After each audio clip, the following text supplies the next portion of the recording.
একটা কথা সবসময় মনে রাখবেন, যে যত বুদ্ধিমানই হোক আর যত শক্তিশালী হোক এবং যত ভয়ঙ্করই হোক না কেন, প্রত্যেকের জীবনে একটা কিন্তু দুঃসময় আসে। কারুর কারুর জীবনে একাধিক, এবং কারুর কারুর জীবনে সারাটা জীবনই দুঃসময় যায়। ধরুন, যে লোকটা অন্ধ হয়ে জন্মালো বা যে কালা এবং বোবা, তাদের তো অর্ধেক জীবন নিয়ে কাটাতে হয়। কিন্তু সম্পূর্ণ 56 ইঞ্চি বুকের ছাতি এবং ওই দাপট, ওই তেজ, তিনি তো আমাদের মাননীয় প্রধানমন্ত্রী। এবং মাননীয় প্রধানমন্ত্রী এই নরেন্দ্র দামোদর দাস মোদী, তারও দাপট চরমে, চূড়ান্তে। এবং দামোদর দাস মোদী আজকে গালে হাত দিয়ে বসে রয়েছে কেন? তার কারণটা হচ্ছে যে মহাচাপ, মানে চক্রভুহে তিনি প্রবেশ করেছেন। এবং পার্ট টু পার্ট আপনাদেরকে জানাবো যে একটার পর একটা ঘটনা। এবং আজ যে সময় বলছি তার আগের রাতে আরেকটি ঘটনা এসে পৌঁছেছে। কোনো ঘটনাটাই কিন্তু স্বাস্থ্যকর নয় নরেন্দ্র মোদীর পক্ষে। অর্থাৎ একেবারে চারিদিক থেকে এমন ভাবে ঘিরে ধরেছে যে আপনাদের কাছে পয়েন্ট টু পয়েন্ট আপনাদের কাছে বলবো, এবং আপনারাও কিন্তু কমেন্টে জানাবেন। আমার যদি কোনো ত্রুটি হয় সেটা সংশোধন করে দেবেন। কিন্তু আজকের এপিসোডটা কিন্তু মোদীকে নিয়ে ভয়ঙ্কর। এই আজকের পাঞ্চ।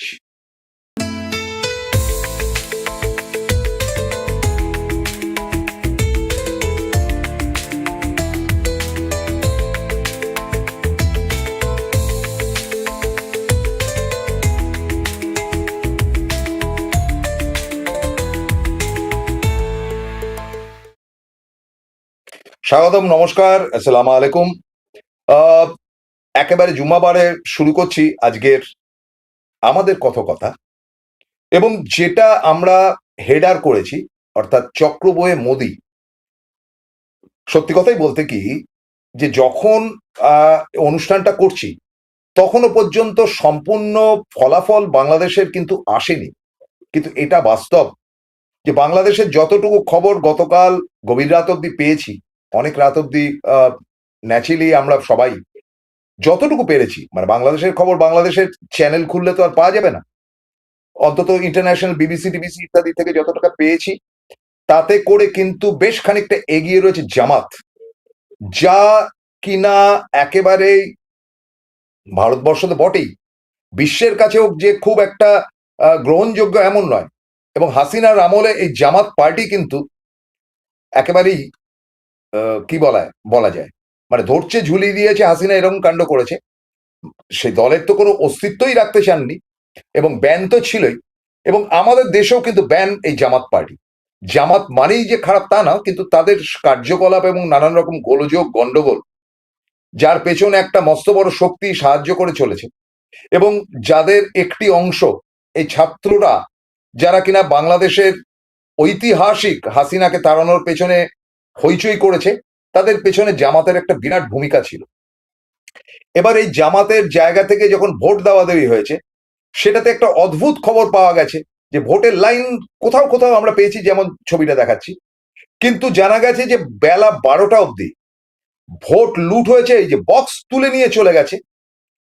এবং মানে বলা যায় না, আপনারা তো অনেক ভোটের খবরই পান, বক্স তুলে নিয়ে চলে গেছে। এবং এই যে দুজন, বিএনপি এবং জামাত, বিএনপি আসলে কি হতো বা জামাত আসলে কি হবে, দুটি কিন্তু প্রশ্নবোধক চিহ্নে রয়েছে মোদির কাছে।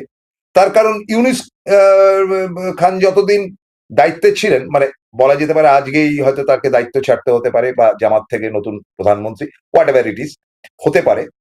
সেটা অ্যাবসলিউটলি আমাদের দেশের পক্ষে প্রচুর চাপ। এবার আপনি বলতেই পারেন যে যা এবার গুলি করে উড়িয়ে দেবো, অপারেশন সিন্দুর করবো, এত সোজা নয়। কারণ এবার জামাত বলুন বা বিএনপি বলুন, বিএনপির পেছনে আমেরিকার একটা মদত আছে, এবং জামাতের পেছনে প্রবল ভাবে এই সাদা দাড়িওয়ালা এই ভদ্রলোক, প্রবল ভাবে চীনের একটা মানে থ্রাস্ট রয়েছে। এবং চীনের সঙ্গে আপনারা তো জানেন যে কিছুদিন আগে একটা নেগোসিয়েশন করার চেষ্টা হয়েছিল, এবং সেটা বরবাদ হয়েছে। কারণ চীন আমাদের সঙ্গে একটা দহরম মহরম করে কিছু সহিসাবুত করার পরে তিনি পাকিস্তানের সঙ্গে যোগাযোগ করেছে। মানে একটা ইউনাইটেড ফোরাম তৈরি হচ্ছে, কিন্তু সেই ইউনাইটেড ফোরামের কর্তা ব্যক্তি পর্দার আড়ালে রয়েছে চীন।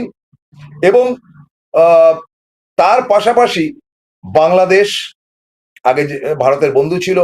আরেকদিকে রয়েছে নেপাল, ভুটানও এখন সুর পাল্টেছে, পাকিস্তান এবং শ্রীলঙ্কা। এর মধ্যে পাকিস্তান একটা কম্বাইন কন্ডিশনে রয়েছে, বলছি তাদের কথাটা। এবং এই যে চারিদিক থেকে ঘিরে দেওয়া, ঘিরে ধরে ভারতের বিরুদ্ধাচরণ করা এবং ভারত বিরোধিতা চক্রবুহ, এতে ভয়ঙ্কর সংকটে পড়েছেন কিন্তু মোদী। যে দাপট তার প্রথম 10 বছরের মধ্যে ছিল, অন্তত 2019-এর ভোট অব্দি, সেই দাপট তিনি দেখাবেন কাকে?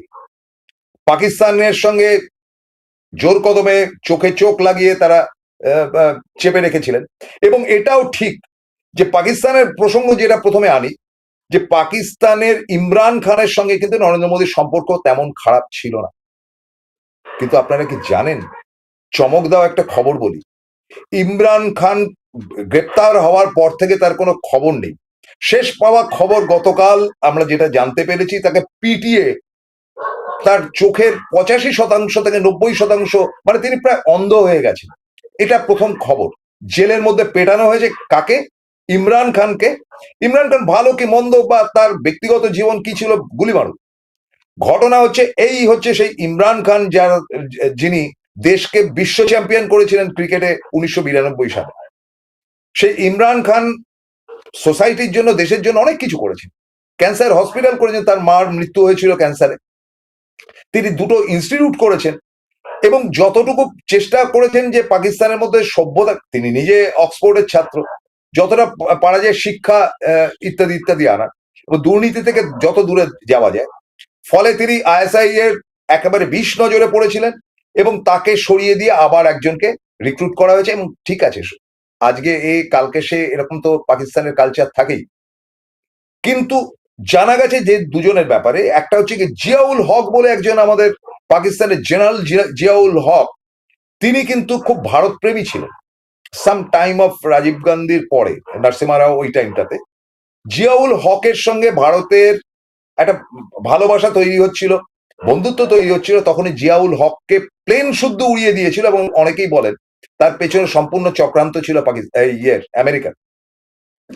এবং বর্তমানে ইমরান খান প্রধানমন্ত্রী হওয়ার আগে একবার আমাদের দেশে এসেছিলেন, তখন নরেন্দ্র মোদীর সঙ্গে যোগাযোগ করেন এবং নরেন্দ্র মোদীকে বলেন যে ভারত পাকিস্তানের খেলাটা আবার শুরু করুন। নরেন্দ্র মোদী একটা বিরাট হাসি হেসেছিলেন, this is Ziaul Haq, absolutely excellent Anirban.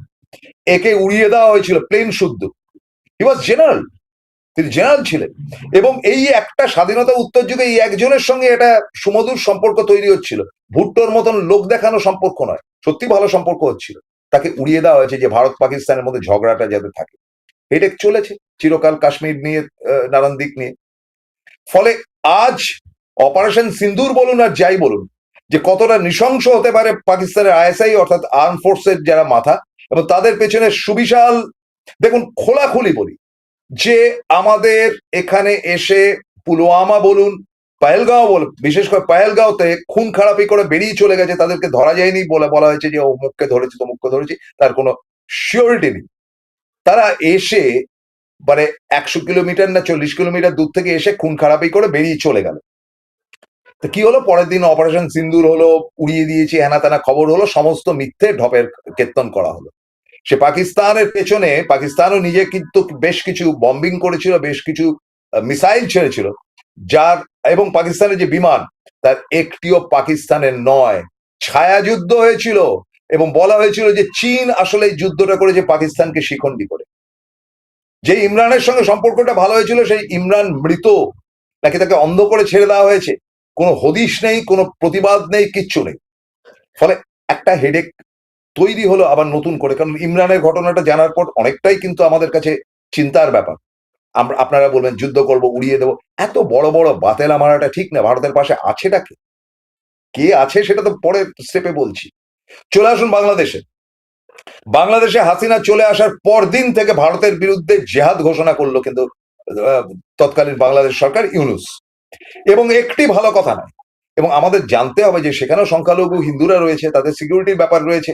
আমাদের দেশ অনেক বেশি কন্ট্রোল করা উচিত ছিল, কিন্তু আমাদের দেশে একজনও এমপি নেই কেন্দ্রে যিনি মুসলমান, যে অন্তত কথাবার্তা বলার জন্য একটা জায়গা তৈরি করা যেতে পারে।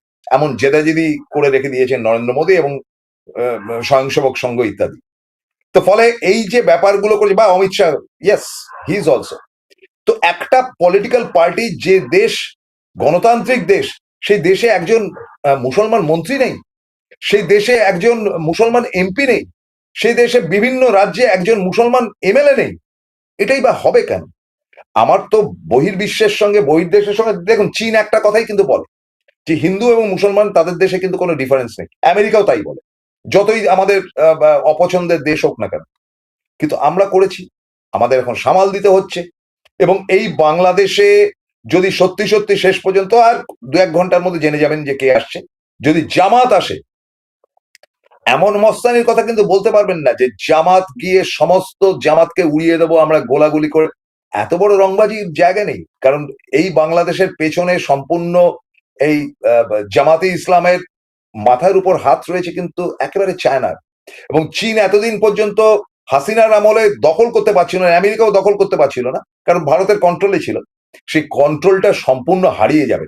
ইউনুস তো চালিয়েছে টেম্পোরারি একজন তথাকথিত শাসক হিসাবে, কিন্তু এরা তো পার্মানেন্টলি শাসক হিসাবে আসছেন। এবং আসার পর কি কেলেঙ্কারি দাঁড়ায় এবং কোথায় গিয়ে দাঁড়ায়, এবং আমার কাছে আতঙ্কের ব্যাপার, যদি কোনো সেরকম যুদ্ধ বিগ্রহের ব্যাপারে বাংলার ভোটটা আবার পিছিয়ে যাবে না তো? হয়তো এতটা বেশি ভাবা হচ্ছে, এক্ষুনি এতটা ভাবার জায়গা নেই। তবে এটা ঠিক যে জামাতের সঙ্গে ভারতীয় কালচারের, মানে জামাত হচ্ছে এক্সট্রিম এক্সট্রিমিস্ট এবং মৌলবাদী শক্তি, মানে এক্সট্রিম মৌলবাদী শক্তি। আমার দেশে হিন্দুত্ববাদীরও সেরকম এক্সট্রিম হিন্দুত্ববাদী মৌলবাদী শক্তি আছে। তো এই দুই মৌলবাদী শক্তির মধ্যে মিলমিশ হতে পারে কি?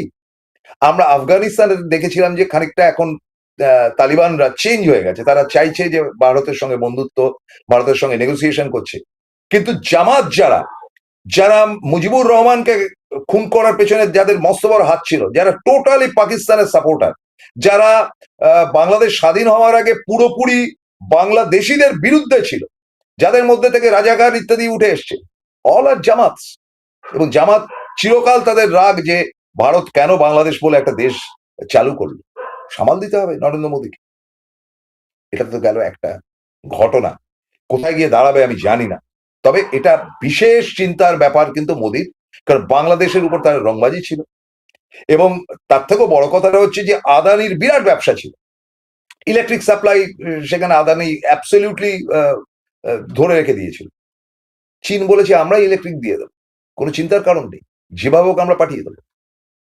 তো এইখানে যে এই আদানি প্রেম বা আদানি প্রিয়তা ইত্যাদি ইত্যাদি, নরেন্দ্র মোদী তার দেশের অভ্যন্তরে যতটাই দাপট দেখান না কেন, বা তার দলবল যতটাই দাদাগিরি করুক না কেন, এই দাদাগিরি দুটো, একদিকে পাকিস্তান একদিকে বাংলাদেশ, সামাল দেওয়া যাবে কি?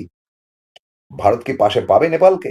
তেমন তো কোনো লক্ষণ দেখা যাচ্ছে না, বরং নেপালকে আঁকড়ে ধরে তাদের, নেপাল তো হিন্দু রাষ্ট্র, তাদেরকে একেবারে পুরোপুরি উস্কানি দিচ্ছেন কিন্তু চীন। এবং ভুটানও আমাদের অলমোস্ট মাঝখানে তো দরজাই বন্ধ করে দিয়েছিল, ভারতীয়দের যেতে দিচ্ছিল না। পরবর্তী অধ্যায় তারা ভাবলো যে আমাদের খাওয়া দাওয়া জুটবে না, তো এখন আপাতত ঢুকতে দিচ্ছে। বাট ঠিক ভুটানের পেছনেই চীন, তারা কিন্তু টোটাল কন্ট্রোল করছে, ভাবনার ব্যাপার। ফলে নরেন্দ্র মোদী কিন্তু এটা চিন্তার মধ্যে পড়ে গেছে। চলে আসি এবার দ্বিতীয় ব্যাপার, যেটা তার চিন্তার দ্বিতীয় কারণ। আচ্ছা, আপনারা বলতে পারবেন যে বাজেটটা এরকম হলো কেন? কেনই বা অ্যাবস্ট্রেনের মতন একটি কেস নরেন্দ্র মোদীর বিরুদ্ধে উঠে আসলো? বলবো একটা ছোট্ট বিরতির পর, সঙ্গে থাকুন, কোথাও যাবেন না। ভেরি ইন্টারেস্টিং পয়েন্ট, কারণ নরেন্দ্র মোদীর পাশে কিন্তু আমরা প্রত্যেকেই আছি, কিন্তু এই আতঙ্কে নরেন্দ্র মোদীকে কে সাহায্য করতে যাবে, ভাবতে হবে। কিছু কথা বলবো বিরতির পর। Welcome to the world of civil business. A Bengali business personality and the most successful business group, Roy Construction Group of companies, now coming Sarib, West Bengal. Mr. Anup Roy, the managing director of the Roy Construction Group company, ready to serve his native land, the mother Bengal.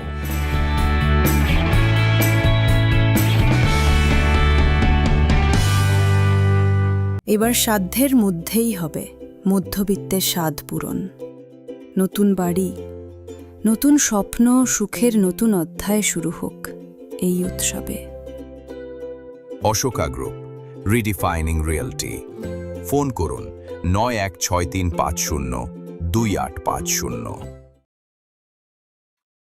ফিরলাম বিরতির পর।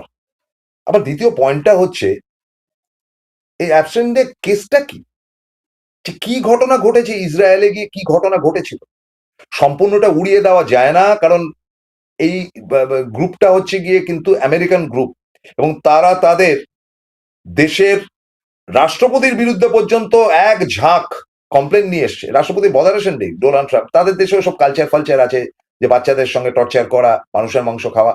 এই যে অ্যাবস্টিন file যেটা, এই লোকটা রংবাজ লোক, ওদের দেশে কিন্তু গণতন্ত্রটা আছে, তিনি ইচ্ছা করলে ফাইল শুদ্ধ সমস্ত এক্সপোজ করে দিতে পারেন। কারণ আপনারা ভুলে যাবেন না, কোনো এক আমেরিকার প্রেসিডেন্ট সেরেফ একজন সাংবাদিকের কলমের খোঁচাতে তার রাষ্ট্রপতির পদ চলে গিয়েছিল। ওদের দেশে সেই সংস্কৃতিটা আছে, কিন্তু নরেন্দ্র মোদী জড়িয়ে গেলেন কি করে এর মধ্যে? এবং যে ঘটনাগুলো শোনা যাচ্ছে সেগুলো তো স্বাস্থ্যকর নয়। আজকে না হয় চুপ করে রয়েছে, পারিপার্শ্বিক দেশগুলোর চাপ রয়েছে, রাহুল গান্ধী তো অলরেডি চিৎকার করতে আরম্ভ করেছে যে ফাইলস গুলো কি কি বৃত্তান্ত, কোনোভাবেই রাহুলকে বক্তব্য রাখতে দেওয়া হয়নি। এবার এই একটা ইস্যুতে যেমন চাপে থাকবে বিজেপি বহির্বিশ্বে, তেমন চাপে থাকবে দেশের অভ্যন্তরে। এটা যদি এক্সপোজ হয়ে যায়, আমাদের গদি মিডিয়া যতই চেপে যাক না কেন বা যাই হোক না কেন, এটা এখন মানে কি বলা যায়, ইউটিউবের যুগ, এগুলো এক্সপোজ হয়ে যাবে এবং যে করে হোক ভারতবর্ষের লোকের কাছে এটা ছড়িয়ে যাবে। তারপর কি কাণ্ডটা করে এসছেন ইসরায়েলে, বা কি বৃত্তান্ত, বা আদৌ সত্যি কিনা সম্পূর্ণটাই মিথ্যে, সবকিছুই বলা যেতে পারে। কিন্তু একটা মানে তার সম্বন্ধে তো একটা ঘটনা উঠে এসছে, সেটা সামাল দিন নরেন্দ্র মোদী। আবারও বলছি, প্রধানমন্ত্রীর পাশে কিন্তু আছে, কারণ এটা রাজনীতির আখড়া নয়। আমরা চাই ফেয়ার ইমেজ নিয়ে নরেন্দ্র মোদী বৈদেশিক যারা শক্তি তাদের সঙ্গে টক্কর লড়ুন, যারা অপরাধ করবে তাদের সঙ্গে লড়াই করুন। সেই যুদ্ধে আমরা প্রত্যেকে তার সঙ্গে রয়েছি, আমরা দেশের নাগরিক এবং তিনি আমাদের প্রধানমন্ত্রী, আমাদের প্রতিনিধি। কিন্তু হলে কি হবে, সেই জায়গাটা তো নষ্ট করে ফেললেন বাজেটে, এবং বাজেটে তিনি যে কীর্তি করলেন সেটা তো মানে নক্কারজনক বলতে হবে। কারণ বাজেটটি পেশ করেছেন নির্মলা সীতারামন ঠিকই, তবে শোনা যায় যে বাজেটটি তৈরি তো করে পিএমও থেকে। বাজেট তিনি করলেন, বাজেটের মধ্যে পাওয়ার মতন কিচ্ছু নেই, যেটা মমতা অন্তত ঢেলে দিয়ে দিয়েছেন বাজেটে। এবং এই প্রাপ্তিযোগের জায়গা থেকে বিড়ির দাম কমেছে, তো বিড়ি খায় নাকি গরিব মানুষরা? তিনি কৃষকদের জন্য ছাড় দিচ্ছেন, বলছেন যে হ্যাঁ আমি কৃষকদের জন্য এই ছাড় দেবো, সেই ছাড় দেবো ইত্যাদি। যে বাজেটটা হয়ে গেল কয়েক ঘন্টার মধ্যে, আমেরিকার সঙ্গে চুক্তি হয়ে গেল, সেই চুক্তিটা হচ্ছে তেলের চুক্তি, এবং কি ভয়ঙ্কর সে চুক্তি, মানে পুরো দাদাগিরি। সে চুক্তিতে লেখা রয়েছে যে আমাদের কাছ থেকে তোমার তেল কিনতে হবে, আর কারোর কাছ থেকে পারবে না। অথচ আমরা কিন্তু ডিরেক্টলি ইরানের কাছ থেকে তেল কিনি। আমাদের নরেন্দ্র মোদী বা ভারতের যদি সত্যিকারের কোনো বন্ধু থাকে, বা ভারতবর্ষের চিরকালের বন্ধু যদি কেউ থেকে থাকে, সেটা ডোনাল্ড ট্রাম্প নয়, সেটা আমেরিকা নয়, সেটা রাশিয়া। এবং অন্তত ভ্লাদিমির পুতিন মোদির পাশে কিন্তু বরাবর ছিলেন। হ্যাঁ, ভ্লাদিমির পুতিন ইদানিং পাকিস্তানের সঙ্গে ভালো সম্পর্ক করেছেন, কিন্তু এটা তো বুঝতে হবে যে পুতিন যখন সস্তায় তেল দিচ্ছিল, তখন সেই তেলটাকে আমরা কম্প্রোমাইজ করে, কারণ পুতিন নিজের দেশ চালাচ্ছে কি করে, আমরা এমনই ঘাবড়ে গেলাম, এমনই কিছু হলো, নাকি এই এপস্টিনের কেসে কোনো একটা গল্প তৈরি হলো যার জন্য এই চুক্তিতে সই করতে বাধ্য হলো ভারত? সেখানে বেশি দামে তেল কিনতে হচ্ছে আমেরিকা থেকে, 18% ট্যাক্স দিয়ে, সেটা বেশি বাড়াবাড়ি করলে 25 হয়ে যাবে বলা হয়েছে। এবং পরিষ্কার বার্তা দেওয়া হয়েছে যে রাশিয়ার থেকে তেল কেনা চলবে না। এবার ভাবুন তো দর্শক বন্ধু একবার, যে আমরা রাশিয়া থেকে তেল সস্তায় যেটা পাচ্ছিলাম সেটা না কিনে আমেরিকার থেকে বেশি দামে কিনবো কেন? আপনি একটা বাজেট করলেন, বাজেটটা ধরা গেল যে বাজেট হচ্ছে গিয়ে 100 টাকার বাজেট, মানে আপনার মাসে 100 টাকা খরচা যাবে। আপনি বললেন এই তো অনেক বেশি হয়ে যাচ্ছে, আমার তো প্রতি মাসে 80 টাকা খরচা যেত। তো দেখা গেল যে ঠিক আছে, বাজেটের ফলে আপনার 100 টাকা খরচা যাবে। এইবারে রগরটা দেখুন, যে তেলের দামটা বেড়ে গেল, মানে আমেরিকা থেকে আমরা বেশি দামে তেল কিনতে শুরু করলাম, এই তেলের সঙ্গে তো সমস্ত কিছু জড়িত, ট্রান্সপোর্টেশনটা যুক্ত। অর্থাৎ ট্রান্সপোর্টেশনে করে আপনার মানে সকালবেলার 1 কাপ চায়ের চা পাতাটি আসছে, এই ট্রান্সপোর্ট করে আপনার সকালবেলার বিস্কিটটা আসছে, দাঁত ব্রাশ করছেন টুথপেস্টটি আসছে, টুথব্রাশটি আসছে, সমস্ত কিছু ট্রান্সপোর্টের, এবং চাল ডাল চিনি গম ইত্যাদি সমস্ত ট্রান্সপোর্টের মাধ্যমে আসে। ফলে তেলের দাম বাড়লে প্রত্যেকটা জিনিসের দাম বাড়ে। ফলে আজকে না হলো, কালকে না হলো, পরশুদিন হুড়ুর করে দাম বাড়বে। কোথায়? এটা তো নির্মলা সীতারামন আগেই বলতে পারতেন। এবং এই যে বাজেটটা তিনি করলেন, এই বাজেটে আমার যে পকেটের বাজেট, যে আমার 100 টাকা খরচা হবে, কালকে সেটা 105 টাকা বা 10 টাকা হয়ে যাবে। কোত্থেকে দেবো? একবার রিভাইজ করা গেছে। এটা তো উচিত ছিল নির্মলা সীতারামন, আজকে তো কাঁচা করে ছেড়ে দিয়েছে সাকেট আমাদের আহ, তৃণমূলের সাংসদ রাজ্যসভার, গতকাল তোলপাড় করে দিয়েছেন। এবং সেখানে শুক্লা কংগ্রেসের তিনি বলেছেন যে আরেকবার রিভাইজ বাজেট করা হোক, কিংবা সাপ্লিমেন্টারি বাজেট করা হোক, যে হ্যাঁ এই এই কারণের জন্য আমাদের জিনিসপত্রের দাম বাড়লেও বাড়তে পারে।